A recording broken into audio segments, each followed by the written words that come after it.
Cancer treatment అనంగానే చాలా మందిలో ఉండే అపోహ ఏముందంటే ఓన్లీ రిచ్ పీపుల్ మాత్రమే క్యాన్సర్ ట్రీట్మెంట్ చేయించుకోగలరు. నార్మల్‌గా ఉండే వాళ్ళకి క్యాన్సర్ ట్రీట్మెంట్ అనేది చాలా దూరంలో ఉందంటారు. So, is it true? Like అంటే మన యావరేజ్ ఇంటికి ఇప్పుడు ఇండియాలోనే ఎత్తుకోండి. మన ఇండియన్స్‌తో పోల్చుకున్న, వెస్టర్న్ కంట్రీస్‌తో పోల్చుకున్న ఆ కాస్ట్ ఎంత వరకు ఉందంటారు? పార్ట్‌లీ ట్రూ అని జెప్పాలి.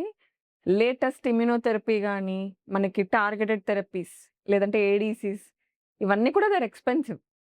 మన ఇండియాలో జనరిక్స్ ఒచ్చాయి. బట్ స్టిల్ అవన్నీ గూడా కొంచెం అఫోర్డబిలిటీ మనకి కొంచెం ఇన్స్యూరెన్స్ అవన్నీ ఉంటేనే బెటర్. బట్ కొన్ని స్కీమ్స్‌లో మనకి సపోజ్ ఈసీహెచ్ఎస్ కానీ, సీజీహెచ్ఎస్‌లో కానీ గవర్నమెంట్ ప్రొవైడ్స్ ఫ్రీ గూడా మనకి. ఆ ట్రీట్మెంట్ అంతా పేషెంట్స్‌కి ఫ్రీగా కూడా వస్తుంది. హుహు. బట్ అదే ఇమ్యునోథెరపీ లాంటివి మనకి ఆరోగ్యశ్రీలో కానీ, ఇవే మనకి టార్గెటెడ్ థెరపీ ఇవన్నీ ఆరోగ్యశ్రీలో కవర్ కావు. హుహు. సో, ఎవరైనా సరే నువ్వు సినిమాకి స్పెండ్ చేస్తావో లేదంటే ఫాస్ట్ ఫుడ్‌కో ఒక ఔటింగ్‌కి స్పెండ్ చేసేది దాని బదులు హెల్త్ ఇన్స్యూరెన్స్ తీసుకునే అట్లయితే బెటర్. అండ్ హెల్త్ ఇన్స్యూరెన్స్ కూడా చాలామంది ఏం చేస్తారు జస్ట్ ఒక సపోర్ట్ లాగా బేస్ అవును. ప్యాకేజ్ తీసుకోకుండా మినిమమ్ అరౌండ్ 20-25 లాక్స్ తీసుకున్నట్లయితే నిజంగా. ఆల్రెడీ డిసీజ్‌తో వాళ్ళు డిప్రెస్డ్ ఉంటారు.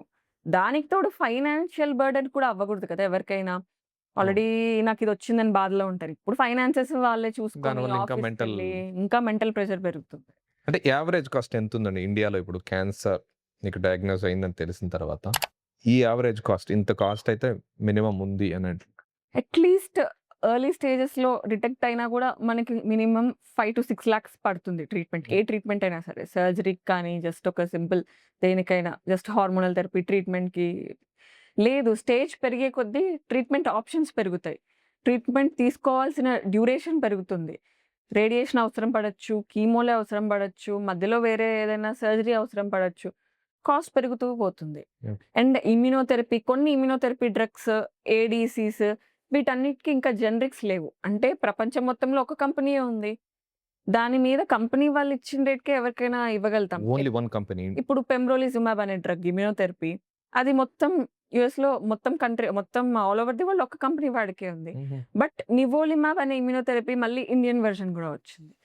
సో, మనకి ఆ డ్రగ్స్ జనరిక్స్ ఉన్నాయా లేదా? లేదు ఓన్లీ ఇమ్యునోథెరపీ కానీ ఏ డ్రగ్ అయినా ఒక కంపెనీకే ఉందా? దాని మీద గూడా కాస్ట్ డిపెండ్ అవుతుంది. ఓకే. ఓకే. సో, అందుకనే ఆల్రెడీ డిప్రెస్డ్ ఉన్న పేషెంట్‌కి మళ్ళీ ఫైనాన్షియల్ బర్డెన్ అయ్యి అంటే ఇది చాలా ఎక్కువండి ఇండియాలో చాలా మంది దాని కోసమనే ట్రీట్మెంట్‌కి పోనోళ్ళు కూడా చాలా మందుంటారు. ఎందుకు చాలా సార్లు అడుగుతారు. ల్యాండ్ అమ్మేయమంటారా? ఇంకా చేయించాలా? ఇవన్నీ ఎవరికైనా సేవింగ్స్ మీకు అన్నీ వింటుంటే బాధ డిప్లీట్ అవుతాయి. అనిపిస్తుంటాయా అవి? అందుకని సో, ఇప్పుడు ఇదే ఇన్స్యూరెన్స్ తీసుకోవడం బెటర్. క్యాన్సర్ ట్రీట్మెంటు ఇండియాలో ప్రైజింగ్ గాని, వెస్టర్న్ కంట్రీస్‌లో గాని ఎక్కడ ప్రైజింగ్ తక్కువుందంటారు? కొన్ని డ్రగ్స్ కంపారిటివ్‌గా మన దగ్గరే సపోర్ట్ ప్రోగ్రామ్స్ ఎక్కువ.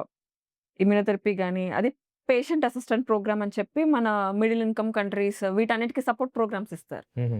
అండ్ క్లినికల్ ట్రయల్స్ కానీ, న్యూ రీసెర్చ్ డెవలప్‌మెంట్స్ కానీ, లేదు ఇప్పుడిప్పుడే కనుక్కున్న కొన్ని డ్రగ్స్ కానీ, అవి ఇండియాకి రావడానికి ఇంకా టైం పడతది ఎప్పుడైనా. So, okay. ఒకవేళ పేషెంట్‌ని క్లినికల్ ట్రయల్‌లో ఎన్రోల్ చేయాలన్నా, లేదు న్యూయర్ మోడాలిటీస్ వాళ్ళు ఎక్స్‌ప్లోర్ చేయాలన్నా, western countries are better option. Okay. హుహుహు. సో, మనకంటే వాళ్ళ దగ్గర ఇంకా అడ్వాన్స్‌డ్ అంతే. ఆ అడ్వాన్స్‌డ్ డ్రగ్స్ ఇండియాకి రావాలంటే టైం పడతది. ఇప్పుడు కొన్ని డ్రగ్స్ ఉన్నాయి ట్రోడెల్వి అనేసి. అవి మనం ఇండియాకి ఇంపోర్ట్ చేసుకోవాలంటే ఇంపోర్ట్ చేసుకోవాలి. మళ్ళీ అది ఇన్స్యూరెన్స్‌లో కవర్ అవుతుందా? లేదా చెక్ డాలర్స్‌లో, యూరోస్‌లో ఉందా? షిప్పింగ్ చార్జెస్ ఎంతున్నయి? ఇంపోర్ట్ డ్యూటీ ఇవన్నీ ఇన్ని ఉంటాయండి. ఇవన్నీ తిరిగి పేషెంట్ మీదే పడుతుంది. పేషెంట్ మీద పడతది ఆబ్వియస్‌లీ. సో, అందుకనే వెస్టర్న్ అయితే బెటర్ కొన్ని ఈ విషయాల్లో, డ్రగ్స్ విషయాల్లో. బట్ వాళ్ళ పాపులేషన్‌లో వాళ్ళ రీసెర్చ్ నెక్స్ట్ లెవెల్‌లో ఉంది. మన దగ్గర ఇంకా రీసెర్చ్ పికప్ అవ్వాలి. బెటర్ ఉంది. కేసెస్ చాలా బెటర్ పెరుగుతున్నాయి ఉంది. గానీ, ఇంకా రీసెర్చ్ ఇంకా లేదు. పెంచుకోవాలి. Actually centres are doing a good job. Research ఇక్కడ కూడా జరుగుతుంది. హుహు. మనకున్న ఫెసిలిటీస్‌కి, మనకున్న సపోర్ట్‌కి రీసెర్చ్ బానే జరుగుతుంది. మన క్యాన్సర్ మీద బానే జరుగుతున్నాయి బానే. రీసెర్చెస్. ఓకే.